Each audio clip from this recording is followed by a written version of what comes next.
بسم اللہ الرحمن الرحیم الحمد للہ رب العالمین والصلاة والسلام علی رسولہ الکریم۔ آج کی اس نشست میں 11ویں پارے کے خلاصے کو ذکر کیا جائے گا۔ یہ پارہ مبارکہ سورہ توبہ کی آیت نمبر 93 سے سورہ ہود کی آیت نمبر 5 پر مشتمل ہے۔ سورہ 93 سے اس مضمون کا آغاز ہوتا ہے کہ اللہ تبارک و تعالیٰ نے مہاجرین اور انصار میں سے جو لوگ ایمان لانے میں سبقت لے گئے ہیں ان کی بڑائی کو، ان کی خوبی کو اور ان کی اچھائی کو بیان کیا ہے، اور اللہ تبارک و تعالیٰ نے ایک بہت بڑے اعزاز و اکرام اور بہت بڑے انعام کا ذکر کیا ہے، وہ ہے وَرَضِيَ اللَّهُ عَنْهُمْ وَرَضُوا عَنْهُ، کہ اللہ ان سے راضی ہو گیا اور وہ اللہ سے راضی ہو گئے۔ اس کائنات کے اندر سب سے بڑی خوش بختی یہ ہے کہ کسی شخص سے، چاہے وہ مرد ہو یا عورت، اللہ تبارک و تعالیٰ راضی ہو جائیں۔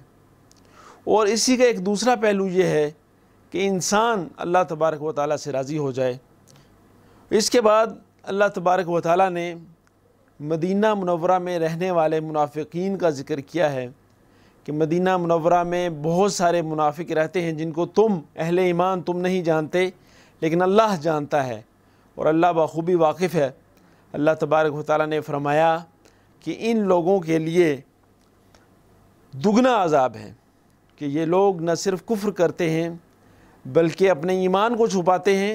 ایمان والوں کو دھوکہ دینے کی کوشش کرتے ہیں، اللہ اور اس کے رسول کو دھوکہ دینے کی کوشش کرتے ہیں، اور اس کے ساتھ ساتھ یہ کافروں کے ساتھ کھل کر کھیلنے کی سازش کرتے ہیں۔ پھر اس کے بعد اسی سورہ مبارکہ کا بڑا مضمون غزوہ تبوک کے بارے میں ہے۔ اللہ تبارک و تعالیٰ نے فرمایا کہ جس شخص نے یا جس فرد نے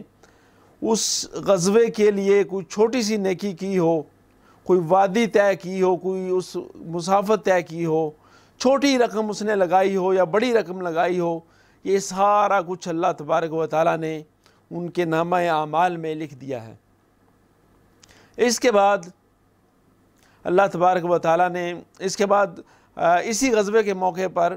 حضرت عثمان رضی اللہ تعالی عنہ 700 اونٹ مع ساز و سامان کے لے کر آتے ہیں جو وہ اللہ کے رسول کے حوالے کر دیتے ہیں، اور حضرت عمر رضی اللہ عنہ اپنے گھر کا آدھا سامان فی سبیل اللہ وقف کر دیتے ہیں، اور حضرت ابوبکر صدیق رضی اللہ تعالی عنہ اپنے گھر کا سارا ساز و سامان جہاد کے لیے لے آتے ہیں۔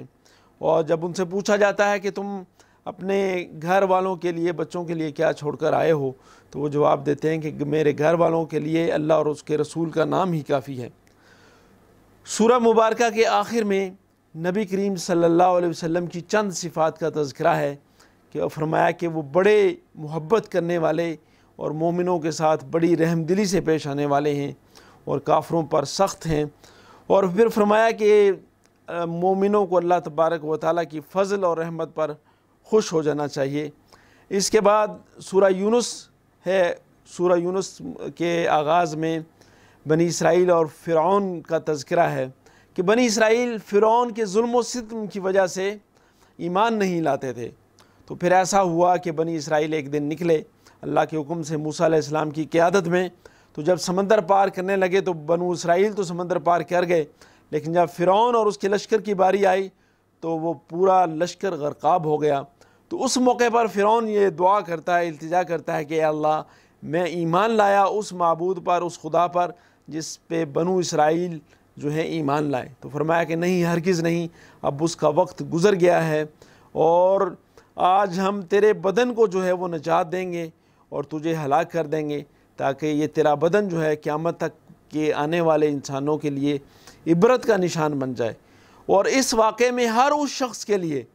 جو کوئی تھوڑا سا اقتدار رکھتا ہو یا تھوڑی سی طاقت اور قوت رکھتا ہو دنیا کی زندگی کے اندر، اس کو سوچنا چاہیے کہ کہیں وہ فرعونی روش پر تو عمل نہیں کر رہا۔ اگر اس کی روش بھی فرعون والی ہے تو اس کا انجام بھی فرعون والا ہوگا۔ اس کے بعد قوم یونس کا ذکر ہے، تذکرہ ہے کہ انہوں نے جب یونس علیہ السلام اپنی قوم کو چھوڑ کر چلے گئے، اس موقع پر اجتماعی استغفار اور توبہ کی تو اللہ تبارک و تعالیٰ نے ان کی توبہ کو قبول کیا اور ان پر سے آئے ہوئے عذاب کو ٹال دیا۔ اللہ تبارک و تعالیٰ سے دعا ہے کہ ہمیں اپنے گناہوں کی معافی مانگتے رہنا چاہیے، اس کی اللہ تبارک و تعالیٰ سے توفیق مانگتے ہیں۔ وما علینا الا البلاغ المبین۔